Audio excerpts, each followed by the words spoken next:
আসসালামু আলাইকুম। সার্বিয়ার গুরুত্বপূর্ণ নতুন কিছু নিয়ম আছে, এগুলো অবশ্যই আপনাকে জানতে হবে। কিছু পরিবর্তন এসেছে আপনার ডকুমেন্টসের মধ্যে এবং নতুন যে নিয়ম এসেছে এগুলা মেনেই আপনাকে ভিসা নিতে হবে। এবং শোনা যাচ্ছে গ্রুপ অ্যাপ্রুভাল হবে, গ্রুপে ভিসা হবে, একসাথে হয়ে যাবে, পিপিজেড লাগবে না এবং গ্রুপের মধ্যে আপনার ভিসাটা হয়ে যাবে, এত কিছু যাচাই বাছাই হবে না। এটা কি আসলেই সত্যি নাকি মিথ্যা?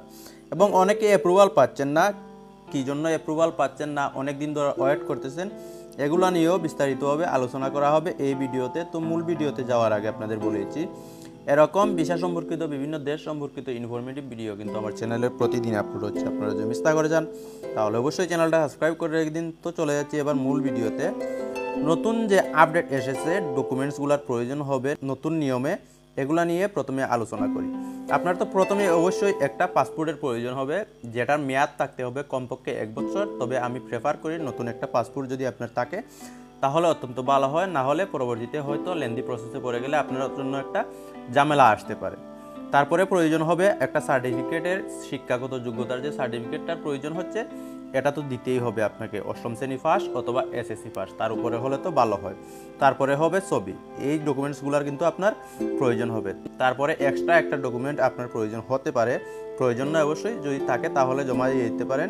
কাজের যে সার্টিফিকেটটা আছে ওইটা, তারপরে যদি কাজের ভিডিও দিতে চান ওইটাও দিয়ে দিতে পারেন, এটা এক্সট্রা। তবে লাগবে না বর্তমানে পুলিশ ক্লিয়ারেন্স, এগুলার প্রয়োজন হচ্ছে না, এগুলা কিন্তু বর্তমানে প্রয়োজন নাই। এই যে ডকুমেন্টসগুলো, 3টা ডকুমেন্টস বললাম আর একটা কাজের ডকুমেন্টস, এই ডকুমেন্টসগুলো দিয়ে কিন্তু আপনার বর্তমানে কাজ সেরে নিতে পারতেছেন।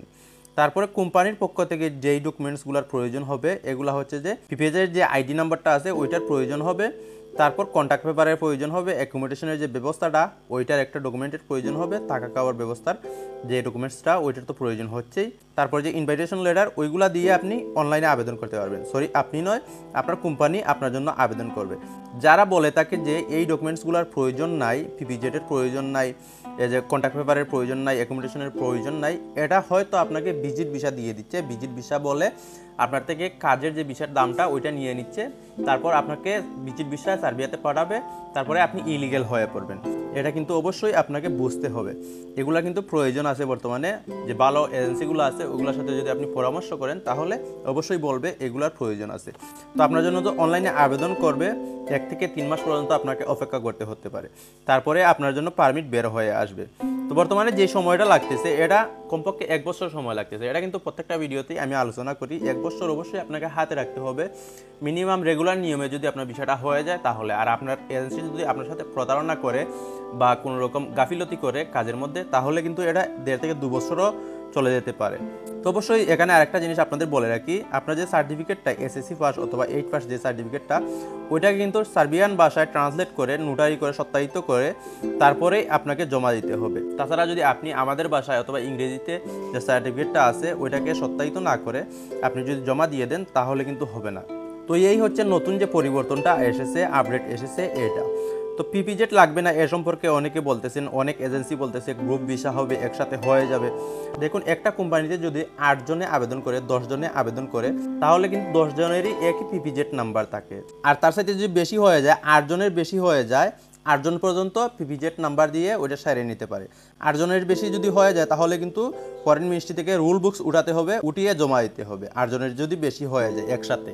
তো যে বলতেছে পিপিজেড লাগবে না, গ্রুপ ভিসা হবে, এটা কিন্তু একেবারে ভুল। প্রত্যেকের কাছে কিন্তু একই পিপিজেড নাম্বার থাকবে, কিন্তু আপনারা জানেন এক কোম্পানিতে আবেদন করলে পিপিজেড নাম্বার কিন্তু 8 জন পর্যন্ত একই নাম্বার থাকে, 8 জনের একই পিপিজেড নাম্বার থাকে। তাই বলে যে একজনের অ্যাপ্রুভাল হয়ে গেলে সবারই অ্যাপ্রুভাল হয়ে যাবে, এরকমটা কিন্তু নয়। তারপরেও রয়েছে গ্রুপ আকারে যারা আবেদন করে তাদের কিন্তু ভিসা রিজেক্ট হয় বেশি। পিপিজেড নাম্বার সম্পর্কে আপনাদের বলে দিলাম। তারপর গ্রুপ অ্যাপ্রুভাল কি, এটা নিয়ে যদি কিছু বলতে হয়, গ্রুপ অ্যাপ্রুভাল বলতে কিছুই নাই, এখানে বলতে কিছুই নাই, গ্রুপ অ্যাপ্রুভাল বলতে কিছুই নাই। এক কোম্পানিতে 5 জন আবেদন করলে 5 জনের পিপিজেড নাম্বার একই হয়, এটা তো আপনাদের বললাম, এবং একসাথেই আসে পিপিজেড, একসাথেই কিন্তু পিপিজেড সবার আসবে। তাই বলে যে এম্বাসিতে সবাই আবেদন একসাথে করলে সবার একসাথে অ্যাপ্রুভাল হয়ে যাবে এমনটা কিন্তু নয়, সবার কিন্তু আলাদা আলাদাভাবে অ্যাপ্রুভাল হতে পারে। যে এজেন্সিগুলো বলতেছে একসাথে হয়ে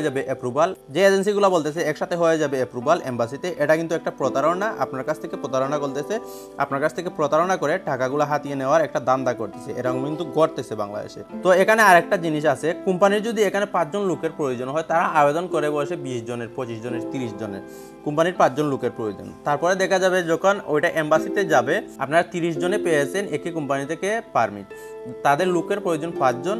এম্বাসি যখন যাচাই করবে অথবা কোম্পানিতে কন্ট্যাক্ট করবে, তারপরে দেখা যাবে যে এম্বাসিতে বলতেছে তাদের 5 জন লোকের প্রয়োজন। ওই সময় কিন্তু 5 জনকে তারা অ্যাপ্রুভাল দিবে, 25 জনকে তারা রিজেক্ট করে দিবে, ওইখানে কিন্তু আপনি রিজেক্ট হয়ে পড়তেছেন। এরকম কিন্তু ঘটতেছে বর্তমানে, অনেকেই রিজেক্ট হচ্ছেন। ভিসা রেশিও সম্পর্কে অনেকে এখানে বলেন, ভিসা রেশিও কিন্তু 100% আছে। রিজেকশনের হার কোথায়? রিজেকশনের হার হচ্ছে বর্তমানে যে অ্যাপ্রুভাল, ওই সময় কিন্তু অনেকে রিজেক্ট হয়ে যাচ্ছেন। তো 5 জনকে কিন্তু তারা নিবে, 25 জনকে ওইখানে রিজেক্ট করে দেবে। এর কারণেই কিন্তু বর্তমানে রিজেক্টের হার বেশি হচ্ছে। ডকুমেন্টসের যে ঘাটতিগুলো অনেকে বলতেছেন, এটা কিন্তু মিথ্যা একটা কথা। এরকম কিন্তু পারমিট নিয়ে আসতেছে, তারপরে 5 জনকে নিতেছে, 25 জনকে এখানে রিজেক্ট করে দিচ্ছে। এটাই হচ্ছে মূল বিষয়, অনেকে অ্যাপ্রুভাল পাচ্ছেন না।